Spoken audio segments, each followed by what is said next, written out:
Hello my dear friends, चलिए idiom phrases से शुरुआत करते हैं। तो देखते हैं to give one's ears. To give one's ears का मतलब क्या होता है?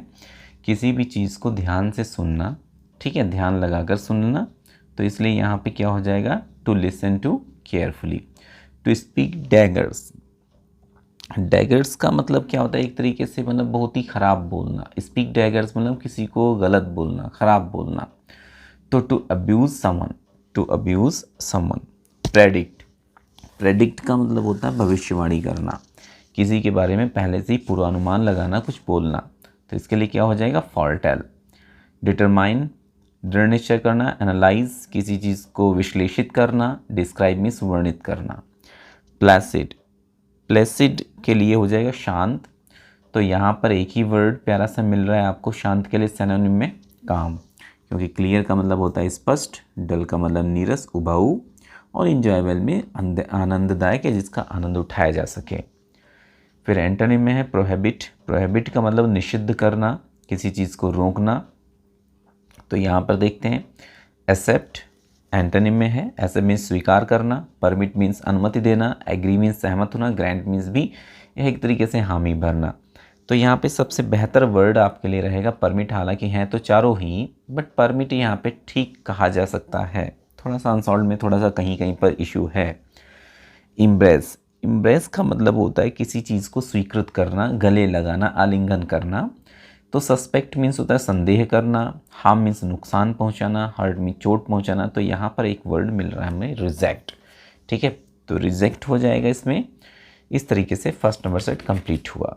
अब सेकंड नंबर की तरफ चलते हैं और सेकंड नंबर में देखते हैं। फर्स्ट है pros and cons. Pros and cons, जैसे कि मान लीजिए कुछ भी पढ़ा जाता है तो उसमें प्रोज एंड कॉन्स कहा जाता है कि भाई कोई भी चीज़ जब हम कुछ खरीदने बेचने जाते हैं, खरीदने जाते हैं तो कहते हैं भाई इसकी अच्छाइयाँ भी हैं इसमें और कुछ बुराइयाँ भी हैं। तो प्रोज एंड कॉन्स का मतलब वही हुआ, अच्छाइयाँ और बुराइयाँ। तो प्रोज एंड कॉन्स का सीधा सा मतलब क्या हो? Favour and unfavour. Beat about the bush कई बार आ चुका है, घुमा फिरा कर बात कहना, ठीक है। स्पीक लाउडली नहीं होगा, रिबुक ओपनली नहीं होगा, डिस्ट्रॉय एक्स्ट्रा हर्ब्स नहीं होगा, ट्विस्टिंग पॉइंट ये रहेगा। प्रेजुडाइज्ड, प्रेजुडाइज्ड का मतलब होता है पहले से पक्षपात पूर्ण विचार रखना या किसी के प्रति पहले से पक्षपात रखना, मतलब पहले से पूर्वाग्रह बना रखना। तो अब इसमें क्या हो जाएगा? देखिए सिनोनिम है इग्नोरेंट अज्ञानी नहीं होगा, फुलिश मूर्ख नहीं होगा, बेस्ड, जी हाँ बेस्ड रहेगा। बेस्ड का मतलब होता है झुका होना, मतलब झुका होने का मतलब किसी के पक्ष में होना। तो इसी को तो बोलेंगे पक्षपात करना। तो इसलिए बेस्ड का मतलब क्या हुआ?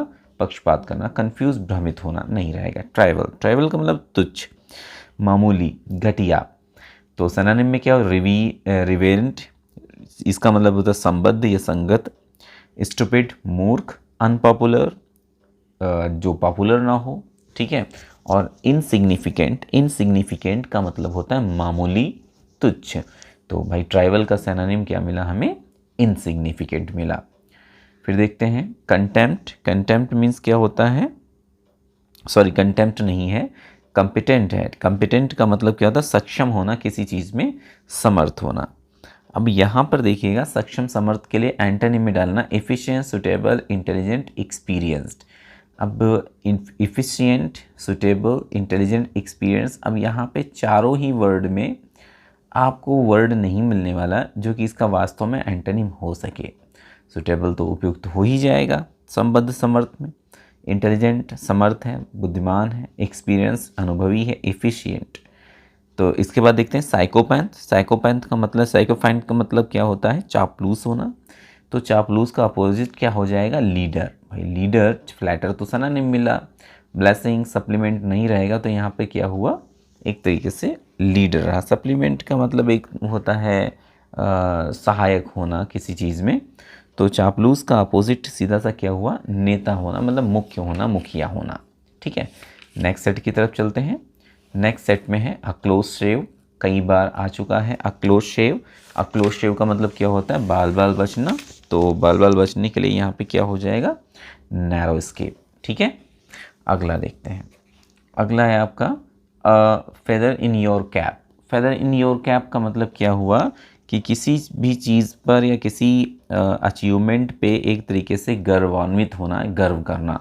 तो प्राउड ऑफ वंस अचीवमेंट, ठीक है। ट्रांसपेरेंट, ट्रांसपेरेंट का मतलब क्या होता है? पारदर्शी, पारदर्शी का मतलब क्या हो जाएगा? यहाँ पर सीन हो जाएगा। अनक्लियर, ओपेक और वेज नहीं रहेगा। नेक्स्ट मैजेस्टिक, शानदार, भव्य, तो स्प्लेंडिड हो जाएगा। अनअट्रैक्टिव नहीं रहेगा, बोरिंग नहीं रहेगा, डल नहीं रहेगा, ये तो लगभग मान लीजिए सनानी में है। अल्यूरिंग, अल्यूरिंग का मतलब क्या होता है? मोहक या आकर्षक। अब इसका अपोजिट वर्ड इसमें ढूंढते हैं, रिपल्सिव, ठीक है। रिपल्सिव का मतलब क्या हुआ? घृणास्पद, डरावना या अरुचिकर। अट्रैक्टिव, आकर्षक। बोरिंग, उबाऊ। और चार्मिंग, आनंदित करने वाला। अब यहाँ पे दो वर्ड मिल रहे हैं हमें एंटोनिम में, रिपल्सिव और बोरिंग। तो मोहक, आकर्षक का हम यहाँ पर सीधी सी बात है, यहाँ पे बोरिंग ज़्यादा बेहतर रहेगा, क्योंकि इसका जो रिपल्सिव होता है, रिपल्सिव का मतलब घृणास्पद या डरावना भी होता है, ठीक है। तो बोरिंग ज़्यादा बेहतर रहेगा।